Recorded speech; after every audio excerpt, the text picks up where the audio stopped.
say shut up to your relations. સંબંધોને કહી દો બંધ થા, તારી સાથે કોઈ નિસ્બત નથી. છે એટલી હિંમત. અને આ હિંમત અણુબોમ્બ ફેંકવા કરતા વધારે ખતરનાક છે. સાચું કહું,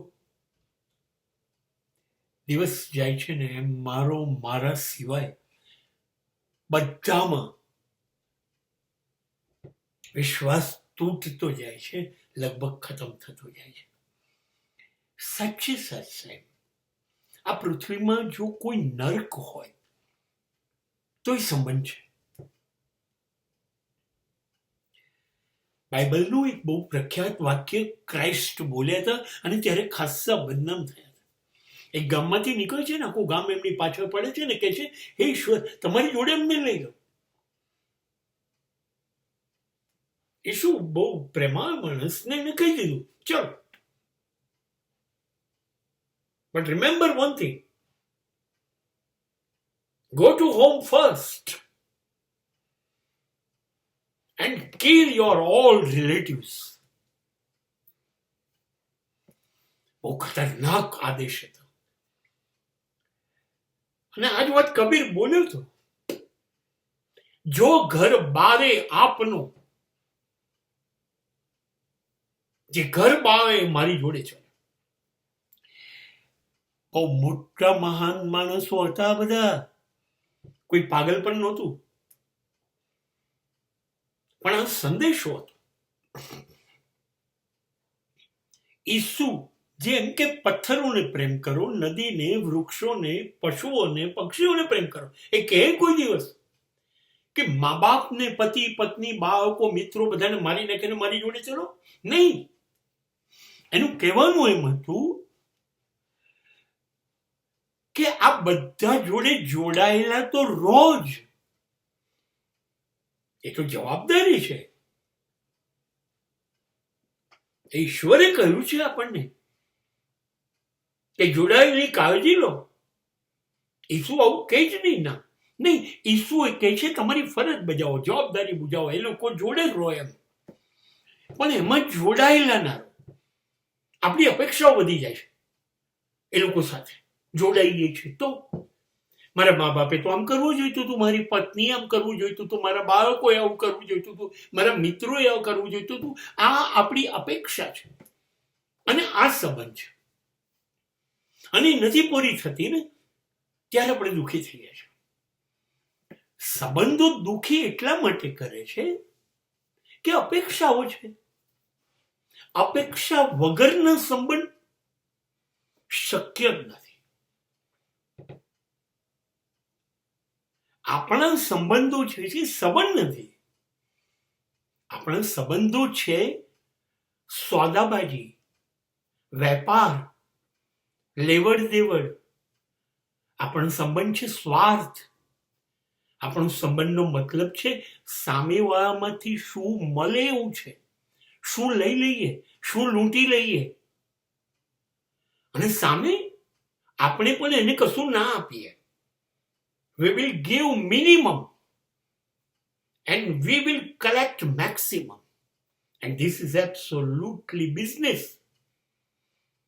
This is exploitation of others. બીજાનું શોષણ છે, એનામાંથી કંઈ લઈ લઈએ.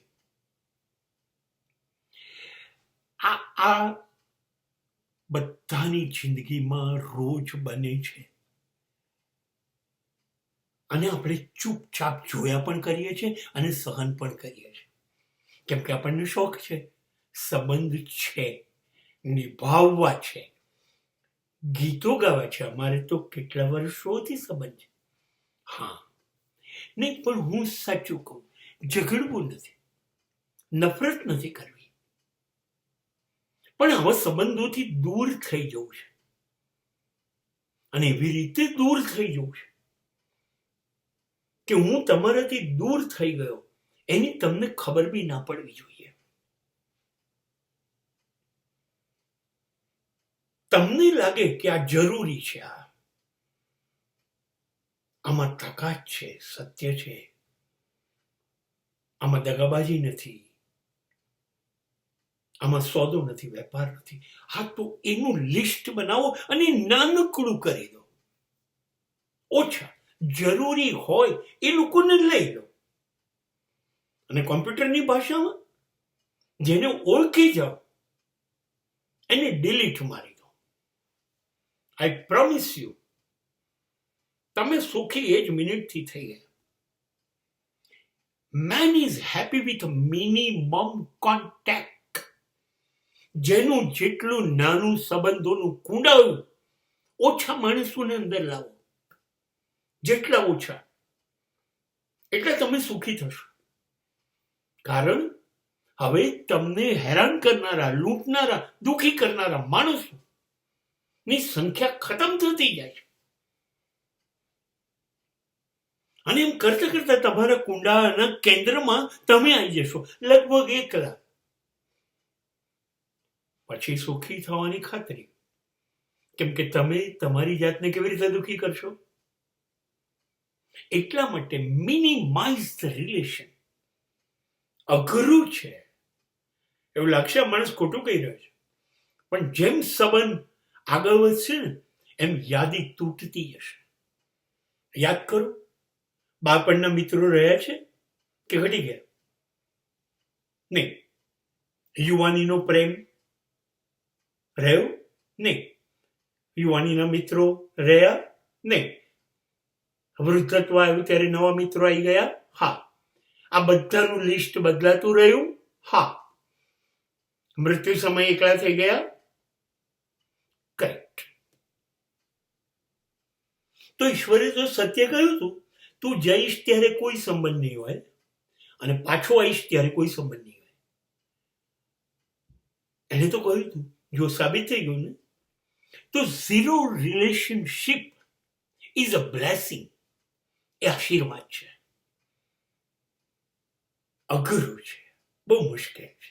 એવું હતું હોય સાહેબ, આપણને તો શોખ છે, મને આટલા લોકો ફોલો કરે, મને આટલા લોકો ઓળખે છે, મારી ઓળખાણ કેટલી બધી છે, ક્યાં ક્યાં સુધી છે.